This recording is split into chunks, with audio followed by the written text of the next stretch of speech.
Hello everyone, welcome. This is Surbhi and welcome to the channel Maths Will.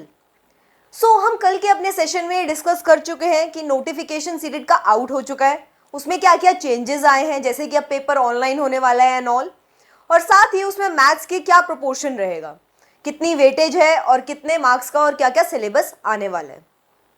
हम ये चीज़ कल ही discuss कर चुके थे कि हम आज से शुरू करेंगे नंबर्स, क्योंकि नंबर्स एक ऐसा टॉपिक है जो पेपर 1 और पेपर 2 में मेजरली कॉमन है। नंबर्स बेसिकली है क्या? नंबर्स मैथ्स की बेसिक यूनिट है। बेसिक यूनिट मतलब मैथ्स के बिना नंबर्स बेकार है, नंबर्स के बिना मैथ्स बेकार है, या यूं कह लो maths is equal to numbers. Maths है तो नंबर्स है, नंबर्स है तो मैथ्स है। अब सबसे पहले तो ये जान लेते हैं कि कितने टाइप के नंबर्स होते हैं। सबसे पहले जो इनका डिवीजन होता है वो कुछ ऐसे होता है: रैशनल नंबर्स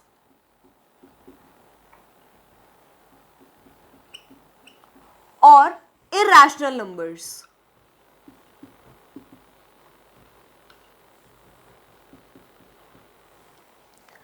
इरैशनल और रैशनल मतलब परिमेय संख्या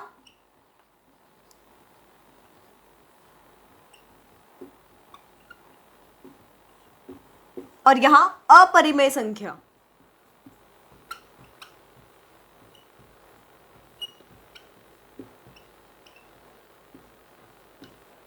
अब ये बेसिकली होते क्या है? जिन नंबर्स को हम p बाई क्यू की फॉर्म में लिख सकते हैं उन्हें हम कहते हैं रैशनल नंबर्स, जैसे कि 4/3, 2/3 या 5/1 और सो ऑन। और यही आते हैं इरैशनल नंबर्स, जैसे कि √2, √3, पाई। आप लोगों में से किसी किसी के मन में ये क्यूरोसिटी होगी कि पाई की वैल्यू तो हम 22/7 लेते हैं, फिर हमने यहाँ पे इसको इरैशनल नंबर क्यों लिखा? क्योंकि ये तो p बाई क्यू की फॉर्म में आता है।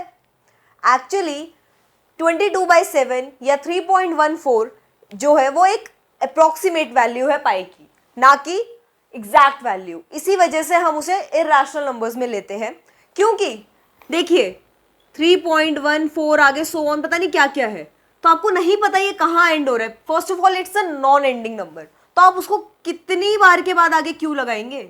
आपको यही नहीं पता कि आगे कितने दिन आने वाले हैं। यही रीजन है कि ये इरैशनल नंबर है। मेरी आप लोगों से एक रिक्वेस्ट है, क्योंकि ये मैथ्स की क्लास है, बिना नोट्स और बिना पेन एंड पेपर के मैथ्स की क्लास कभी कंप्लीट नहीं हो सकती, तो प्लीज़ अपने साथ मैथ्स की क्लास में पेन पेपर ज़रूर लेके बैठना, अपने सारे नोट्स बनाना, सो दैट आप लास्ट टाइम पे जब आप पेपर की रिवीजन करेंगे तो आपको बहुत आसानी से समझ में आ जाएगा। अब आ जाते हैं नेक्स्ट, रैशनल इरैशनल हो गया। अब इसके बाद इसकी सब डिविजन्स है।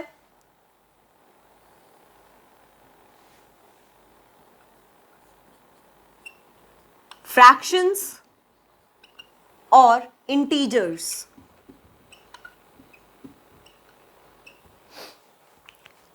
इसे कहेंगे हम आंशिक संख्या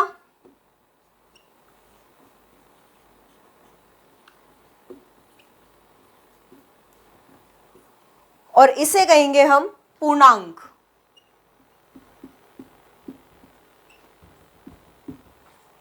फ्रैक्शंस पता ही होगा सबको, 4/3, 2/3, 5/6 और सो ऑन। इंटीजर्स मतलब -2, -1, 1, 2, 3 एंड सो ऑन, नेगेटिव से पॉजिटिव सब। अब इसमें नेक्स्ट आते हैं। नेक्स्ट है इसमें नेगेटिव इंटीजर्स और होल नंबर्स।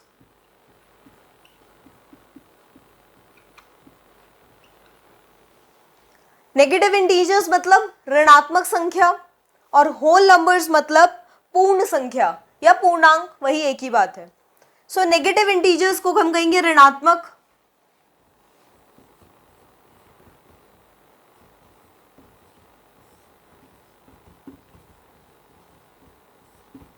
और होल नंबर्स को हम कहेंगे पूर्ण संख्या।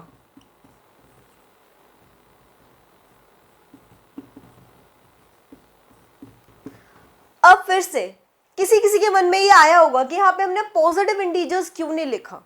नेगेटिव तो समझ में आ गया, -2, -3, -4 सो ऑन, लेकिन यहाँ पे हमने पॉजिटिव इंटीजर क्यों नहीं लिखा? Because of zero. जीरो ना तो पॉजिटिव है और ना ही नेगेटिव, इसलिए हमने यहाँ पे पॉजिटिव इंटीजर्स नहीं लिखा, हमने यहाँ पे होल नंबर्स लिखा। नेक्स्ट, होल नंबर्स भी फर्दर डिवाइडेड है।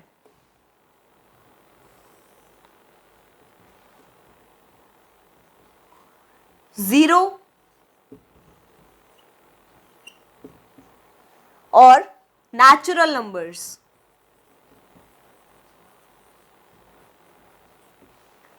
जीरो शून्य और नेचुरल नंबर्स प्राकृतिक संख्या। इस प्राकृतिक संख्या को हम पॉजिटिव इंटीजर्स भी कह सकते हैं, ठीक है। अब इसके बाद ये प्राकृतिक संख्याएं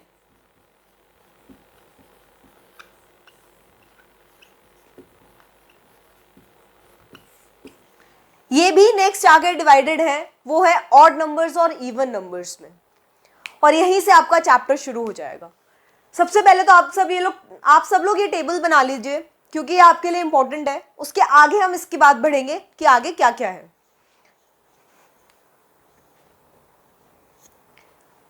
आई होप सबने स्क्रीनशॉट ले लिया होगा।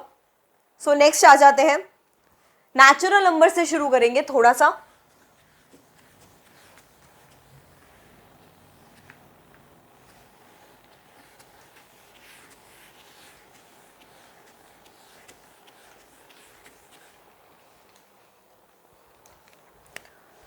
सो नेचुरल नंबर्स या प्राकृतिक संख्याएं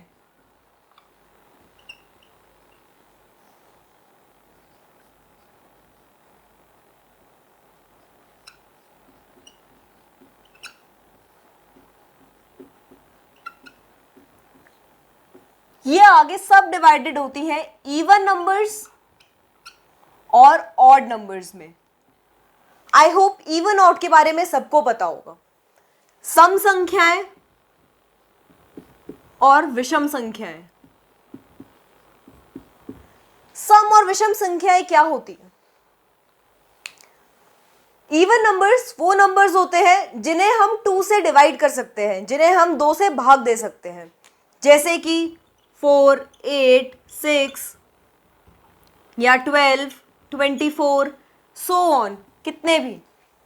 और ऑड नंबर्स वो नंबर्स हैं, विषम संख्याएं वो संख्याएं जिन्हें हम 2 से भाग दें तो होल नंबर नहीं आता है, डेसिमल में आएगा या फिर उसे हम फ्रैक्शन में ही रहने देते हैं। सो यही है हमारे इवन और ऑड। इसे याद रखना है, क्योंकि ये एज सच क्वेश्चन नहीं आएगा, लेकिन इसके ऊपर क्वेश्चंस आते हैं कुछ कुछ टेढ़े मेढ़े करके। जैसे कि पिछले साल या कुछ आई गेस 2015 के पेपर में एक क्वेश्चन था, इकलौता सम या इवन प्राइम नंबर बताइए, जो इवन सम अभाज्य संख्या कौन सी है। तो इसमें बहुत कम बच्चे ये जानते हैं, किसी किसी को याद रहते हैं कि इकलौता प्राइम इवन प्राइम नंबर वो है 2। बाकी जितने भी अभाज्य संख्याएं हैं, जितने भी प्राइम नंबर्स हैं, वो ऑड है। सिर्फ एक 2 ही है जो इवन नंबर है और वो प्राइम नंबर भी है। अब नेक्स्ट शुरू करते हैं, प्राइम नंबर्स किसे कहते हैं।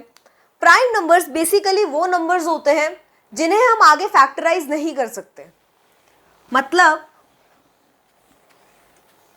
देखते हैं कैसे।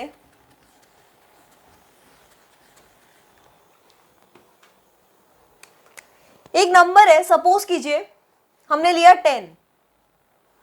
अगर मैं 10 को फैक्टराइज करूं, फैक्टराइज क्या होता है, मतलब इसे तोड़ के लिखा जाए 5 इंटू 2 इंटू 1। क्या हम 5 को फर्दर तोड़ सकते हैं?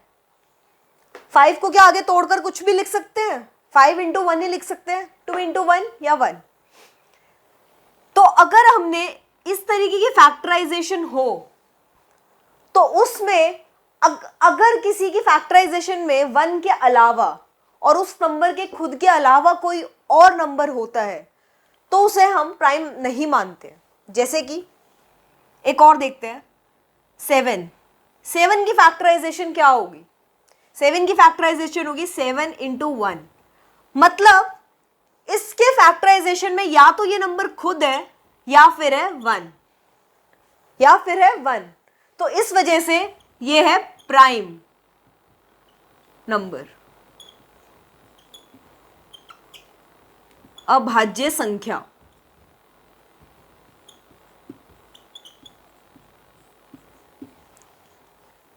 वहीं 10 के पास दूसरे प्राइम नंबर्स और उसका प्रोडक्ट है 1 का। 5 इंटू 2 इंटू 1, 1 तो हर जगह आ ही जाता है, सबको पता है कि any number multiplied by 1 is itself. किसी भी नंबर को अगर हम 1 से मल्टीप्लाई करते हैं तो वही नंबर आता है। तो यहां पर भी वही हिसाब है, लेकिन यहां पे आपके पास इसके फैक्टराइजेशन में इसको तोड़ने पे हमें सिर्फ 2 ही नंबर मिल रहे हैं, या तो वो नंबर खुद या फिर 1। अब जैसे और देखते हैं नंबर 24। इसका फैक्टराइजेशन क्या होगा? फैक्टराइजेशन और प्राइम फैक्टराइजेशन ये भी दो अलग अलग चीजें हैं। ये था प्राइम फैक्टराइजेशन, मतलब हमने इसके जो प्रोडक्ट्स है वो उसको प्राइम नंबर्स के प्रोडक्ट्स में लिखा है। जबकि जैसे अगर मैं इसको 12 इंटू 2 इंटू 1 लिख दूं तो क्या हम इन दोनों को तो नहीं तोड़ सकते, लेकिन इसको तो आगे 2 इंटू 2 इंटू 3 के टर्म्स में तोड़ सकते हैं। तो इसलिए ये प्राइम फैक्टराइजेशन नहीं है, ये सिर्फ फैक्टराइजेशन है, और ये है प्राइम फैक्टराइजेशन।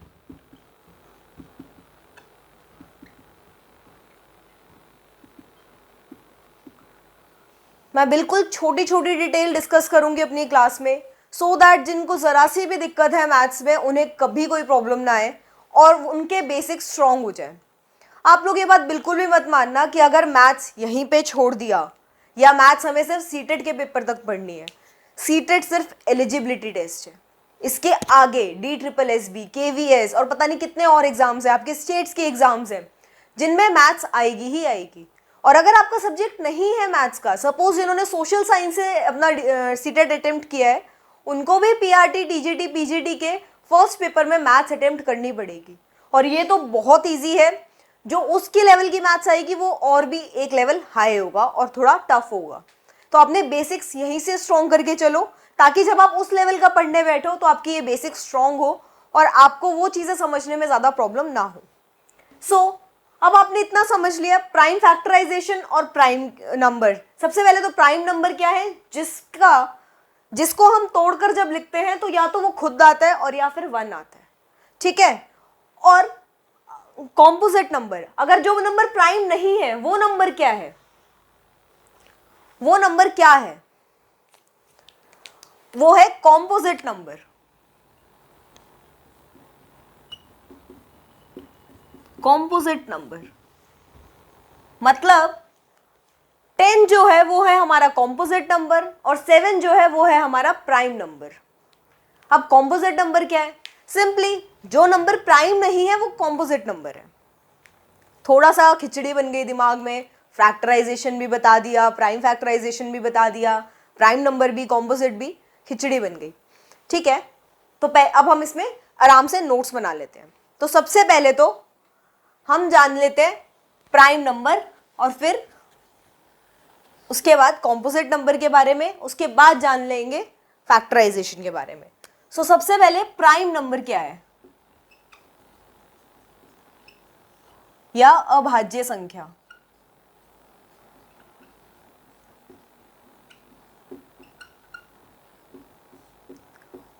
वो नंबर्स जिन्हें हम जब तोड़कर लिखते हैं तो उनके प्रोडक्ट में या तो वो नंबर खुद आएगा या फिर 1 आएगा, इसके अलावा कोई तीसरा नंबर आपको शो नहीं होगा, और वही है आपके प्राइम नंबर्स।